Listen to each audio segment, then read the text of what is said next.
అసలు ఏం జరుగుతుందిరా భయ్ ఈ సీజను? ఎవరు గెలుస్తారు? ఎవరు టాప్ 4లో ఉంటారో అర్థమైతలేదు. ఆర్‌సీబీ ఒక్కటి క్వాలిఫై అయిపోయింది.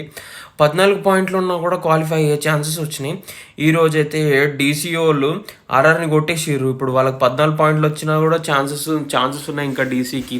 కేకేఆర్‌కి కూడా ఇంకా ఛాన్స్ ఉంది. కేకేఆర్ అయితే అవుట్ ఆఫ్ ద టేబుల్ అనుకున్నాం లైన్‌గా 6, 7 మ్యాచ్‌లు ఓడిపోయినాక 5 మ్యాచ్‌లు ఆ! 6 మ్యాచ్‌లు ఓడిపోయింది. ఒకటి డ్రా మ్యాచ్ అయింది కేకేఆర్‌ది. దానికి ఇంకా ఛాన్స్ ఉంది. డీసీకి ఇంకా ఛాన్స్ ఉంది. ఇప్పుడు సీఎస్‌కేకి ఛాన్స్ ఉంది. ఈవినింగ్ ఆర్‌సీబీ పీబీకేఎస్ మ్యాచ్ ఓడిపోయినాక ఇప్పుడు మళ్ళీ సీఎస్‌కేకి ఛాన్స్ ఉంది. ఒకవేళ ఆర్‌సీబీ ఓడిపోయి ఉంటే CSK out of the league అవుతుండే. ఇప్పుడు ఎన్ని టీమ్స్‌కి ఛాన్స్ ఉందంటే 6, 7 టీంలకు ఛాన్స్ ఉంది. ముంబై, ఎల్ఎస్జీ తప్ప మిగతా ఉన్న టీమ్స్ అన్నిటికీ ఛాన్స్ ఉంది. ఏమైనా సీజనా ఇది? ఇంకా అయిపోతలేదు. ఆల్రెడీ 12 మ్యాచ్‌లు అయిపోతే ఆల్రెడీ టాప్ 3 క్వాలిఫైడ్ అయినాయి తెలిసిపోతే మనకు ఆల్రెడీ.